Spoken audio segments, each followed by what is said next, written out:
엔트리 데이터 분석과 인공지능 활용하기 제9강 배추 생산량 예측 프로그램 만들기. 인공지능 모델 중 예측 숫자 모델로 배추 생산량을 예측해 봅시다. 이번 시간 목표입니다. 배추 생산량 예측 프로그램을 만들어 볼 건데요. 첫째, 머신러닝 지도학습의 선형회귀 알고리즘을 알아봅시다. 그리고 인공지능 모델의 예측 숫자 활용 방법을 배워보도록 하겠습니다. 마지막으로 위에서 배운 걸 바탕으로 데이터 선형회귀를 분석해서 배추 생산량을 예측해보는 코딩을 완성해 봅시다. 자, 우리 생활 속에서 예측은 왜 중요할까요? 자, 인공지능이 생활 속에 다양한 분야에서 활용되고 있는데요. 선생님이 이 생산업에서 수요량을 정확하게 예측하는 게 왜 중요한지 기사를 통해서 알려주고자 합니다. 자, 이거는 2년 전 기사인데요. 제목이 이러해요. 매해 반복되는 농산물 수급 조절 실패, 빅데이터 도입 확산으로 악순환 골이 끊어야 라고 말해주고 있어요. 자, 매해 반복되는 농산물 수급 조절이라는 말은 농산물을 생산하는 양을 조절하는 것을 실패했다는 것이지요. 자, 여기 있는 부제목을 보겠습니다. 자, 과잉 생산의 가격, 과잉 생산 얘기는 너무 생산을 너도 나도 많이 해서 이 배추의 가격이 폭락했대요. 폭락은 굉장히 많이 떨어지는 것을 말해요. 그래서 전남 무안 지역의 농가가 울상이다라고 했고요. 게다가 일손 부족으로 생산비도 올라서 수확도 못하고 타격이 심하다고 하고요. 자, 출하 조절을 실패하고 그래서 농산물 가격이 폭락하고 그래서 산지에서 팔지도 못하고 그냥 먹을 수 있는 농산물들을 폐기하는 이 악순환이 계속되고 있다고 하네요. 자, 이거에서 해결책으로 뭐라고 했죠? 인공지능, 빅데이터, ICT를 도입해서 농가 소득을 안정화시켜야 된다고 했어요. 자, 실제로 여기 사진을 보면 선생님이 이거 너무 슬펐어요. 여기에 있는 이 전남 무안군의 한 농업인이 자신의 양배추밭을 씁쓸한 표정으로 지켜보고 있습니다. 여기 있는 이 양배추들은 실제로 먹을 수 있는 양배추인데요. 수확도 하지도 못하고 그리고 이 수확을 하지 못하니 그냥 이렇게 싱싱한 양배추를 그냥 폐기해버리는 경우가 발생했었어요. 자, 이렇게 올해 너무 많이 내년에 생산될 예측값을 알 수 있다면 이것을 좀 조절할 수 있겠죠. 이렇게 많이 하지 않고 한 반 정도만 심는다든지 이렇게 조절할 수가 있는데 이 악순환을 끊기 위해서 우리가 AI를 사용할 수 있습니다. 그래서 이번 시간에 배추의 생산량, 내년 생산량을 면적에 따라서 한번 예측해보는 코딩을 해보겠습니다. 자, 배추 생산량을 예측을 어떻게 할 수 있을까요? 자, 그러기 위해서는 선형회귀 알고리즘을 알아야 됩니다. 자, 앞에 지금 보이는 이 그림은 좌표 값을 이게 점으로 찍은 거예요. X좌표 가로선과 Y좌표 세로선에 하나의 성질들을 부여해서 좌표 값들을 찍어낸 겁니다. 그리고 나서 이 좌표들을 보고선 그 좌표들을 최대한 가깝게 지나가는 선을 하나 그어보는 겁니다. 하나를 그리면 자, 나머지 좌표들도 아직 보지는 못했으나 이쪽쯤에 만약에 점을 찍는다면 이쪽쯤에 점을 찍는다면 아직 보지는 못했지만 요쯤에 이렇게 찍힐 것이야 라고 예측을 하는 것이 바로 선형회귀 분석 이론입니다. 자, 이것은 이 뜻을 알면 조금 더 이해가 쉬울 텐데요. 여기 있는 라인이라는 라이니어 돼 있죠? 이 선에 가깝게 리그레션은 회귀라는 말이 좀 생소할 친구들이 있을 텐데요. 돌아온다는 뜻이에요. 그러니까 이 좌표값들이 이렇게 멀리 떨어져 있는 것 같지만 결국에는 이 선으로 이렇게 좌표값들이 돌아간다. 여기에 가깝게 간다. 이런 뜻이에요. 자, 여기 있는 것들도 아직 보지 못했어도 어떤 이런 선에 가까운 쪽으로 돌아올 것이다. 이렇게 찍히는 게 하나, 두 개는 있었다 할지라도 결국엔 이렇게 찍힐 것이다라는 전제하에 예측을 하는 방법입니다.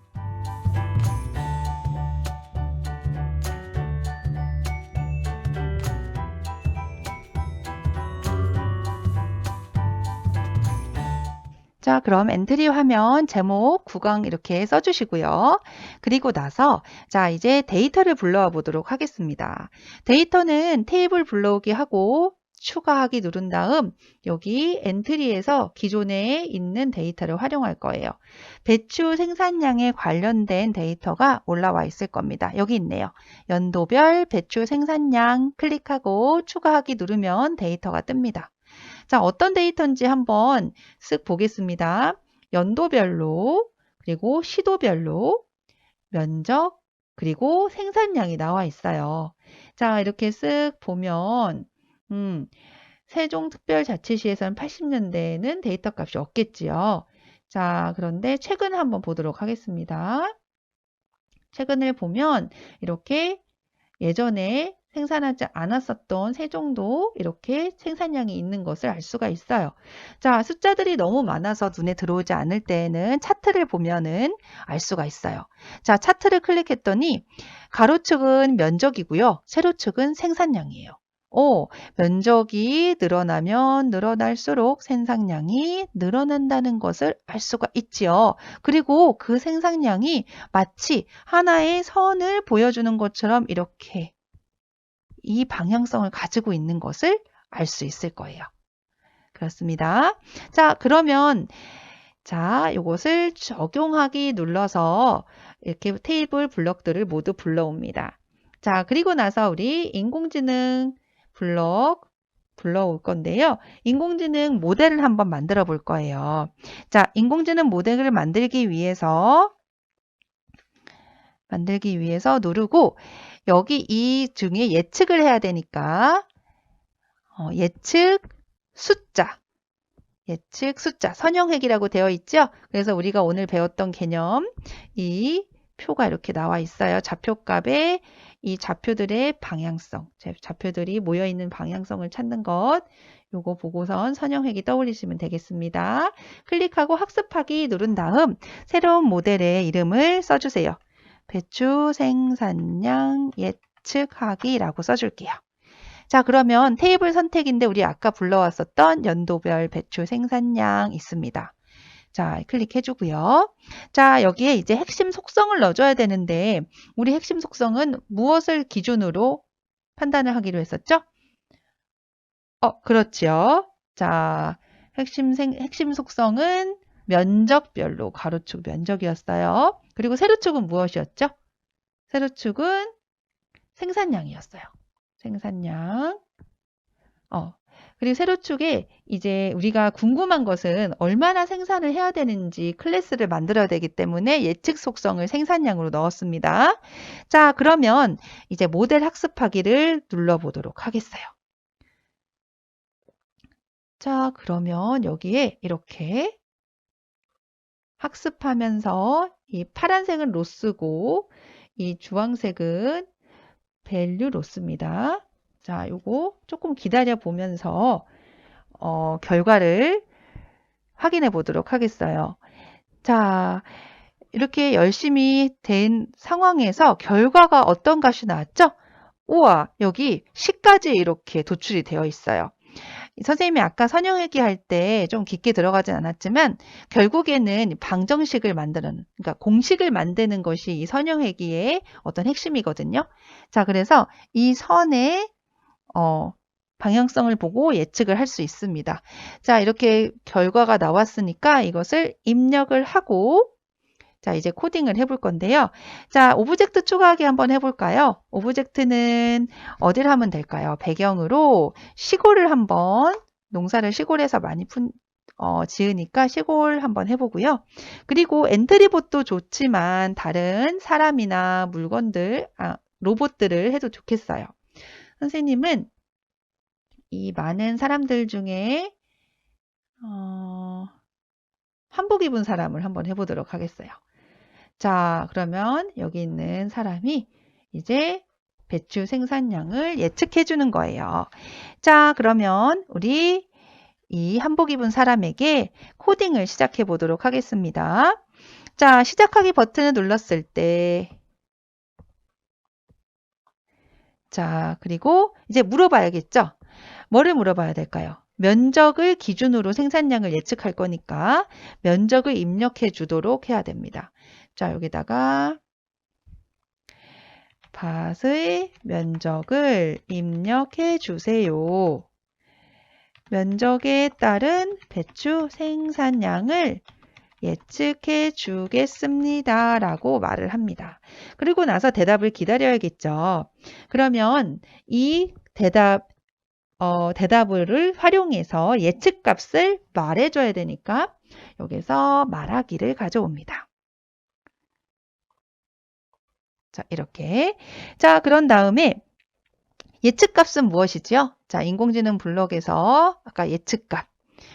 자, 뭐의 예측값일까요? 10의 예측값이 아니라 대답에 관련된 예측값이죠. 자, 자료에 가서 우리가 적은 그 면적의 대답의 면적을 적었어요.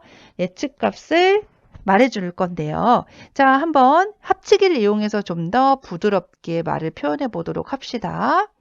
자, 여기다가 예측된 배추 생산량은 이것입니다. 라고 해주면 좋겠지요.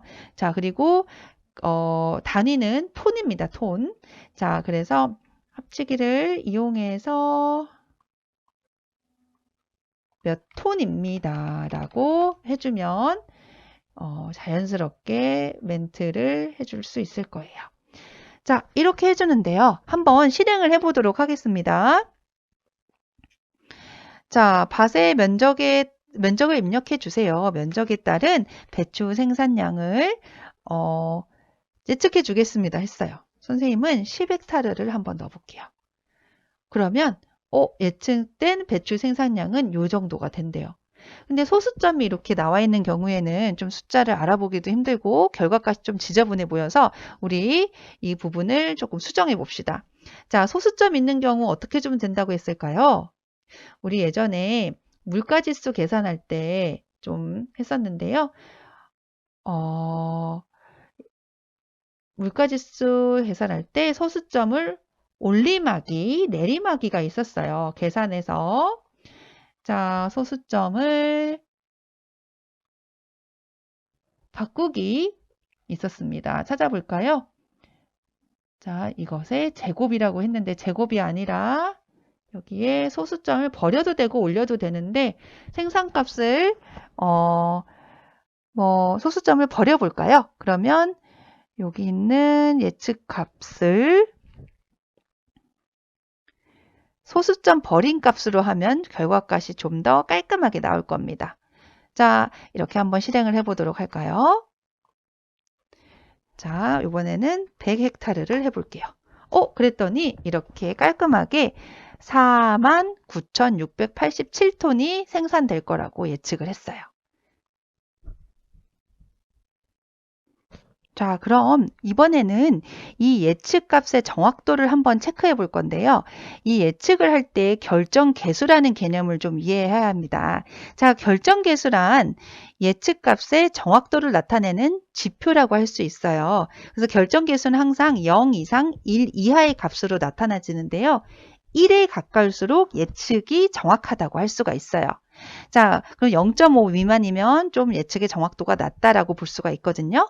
그래서 이렇게 우리가 결정 계수로 이 정확도를 좀 체크해주는 프로그래밍을 해볼 건데요. 자, 시작하기 버튼이 아니라 좀 엔터를 누르거나 아니면 뭐 다른 신호를 받았을 때 해볼 건데, 자, 우리는 우선 Q키를 눌렀을 때를 가져와서 엔터라고 한번 바꿔볼게요. 그런 다음에 엔터를 눌렀을 때는 이제 정확도를 체크하는 것이 되겠죠. 이제 참이라면이 나와야 될 거예요. 어떤 특정한 조건이 됐을 때만 결정계수를 기반으로 정확하다고 말해줘야 되니까 만일 참이라면 이렇게 조건을 가져오고요. 그리고 아니면 정확도가 낮다. 이게 와야 되니까 만일 참이라면 아니면을 가져옵시다. 이렇게. 자, 그럼 만일, 자, 결정계수는 아까 인공지능 데이터 중에 여기에 결정계수가 있어요. 자, 결정계수 가져오고요. 결정계수가 0.5보다 낮으면 정확도가 떨어진다고 했었죠? 판단에 뭐뭐보다 작다를 가져와요. 그리고 이 결정계수가 0.5보다 낮으면 좀 정확도가 떨어지는군 이라고 말을 해줘야 됩니다. 자, 생김새에 가서 정확 예측의 도가 낮은 편입니다 라고 해줍니다. 자, 이게 아니라면 만약에 예측의 결정 재수가 이게 아니고 내려와서 한 0.7보다 높아요. 0.7 이상이라면 그 정도면 좀 정확도가 높은 편이구나 라고 할 수 있겠죠. 자, 그러면 역시 또 이 안에서 요걸 이렇게 넣고요. 자, 그리고 요것을 그대로 복사해서 붙여넣기를 해보겠습니다. 결정 개수가 자, 이상이에요. 뭐 이상? 0.7 이상이라면 이 정도는 아주 예측의 정확도가 아주 높은 편입니다 라고 말해주면 좋겠죠? 높습니다. 그렇습니다. 그리고 자, 0.7이 아니고 아마 아니면은 여기에는 어떤 범위가 포함되나요? 0.5보다는 높으면서 0.7은 못 되는 부분이 여기에 있겠지요. 자, 이 경우에는 어떻게 하면 될까요? 맞아요. 보통입니다. 낮지도 높지도 않습니다. 정확도가 보통입니다. 라고 대답을 해줍니다. 자, 이렇게 한번 해서 실시를 해보도록 하겠습니다. 플레이 한번 눌러볼까요?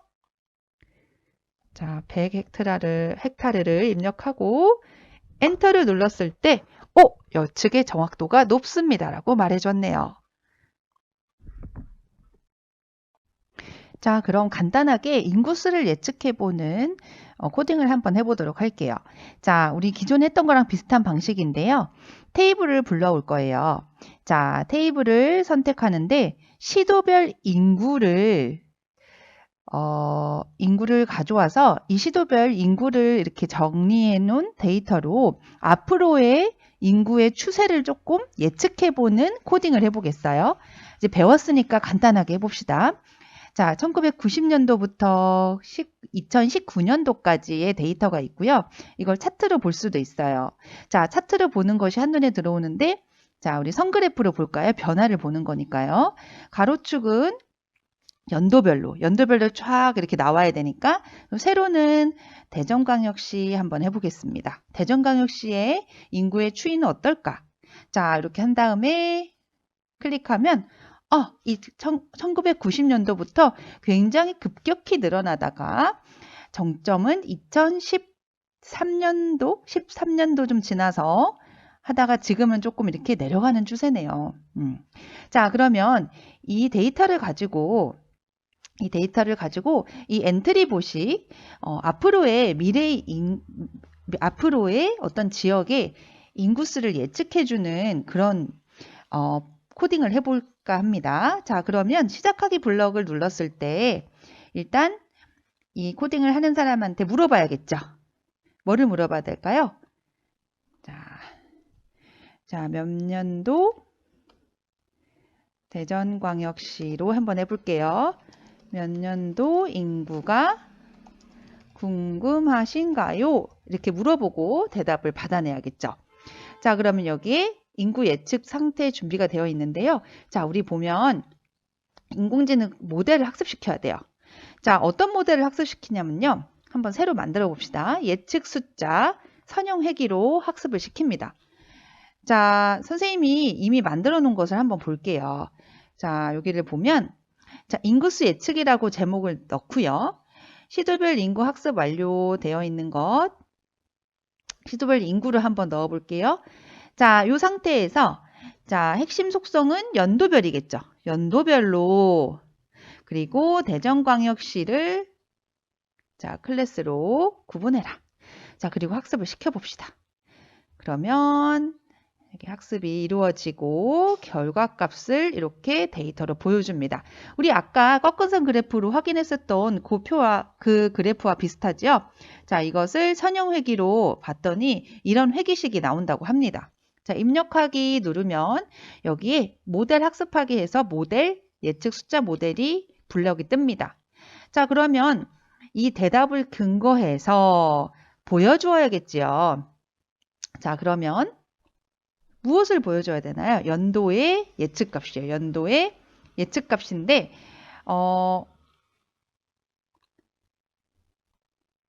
대답을 근거로 해야 되기 때문에 자료에서 대답을 가져옵니다. 자, 예측값이에요. 그리고 이것을 말해줘야겠죠. 자, 말하기.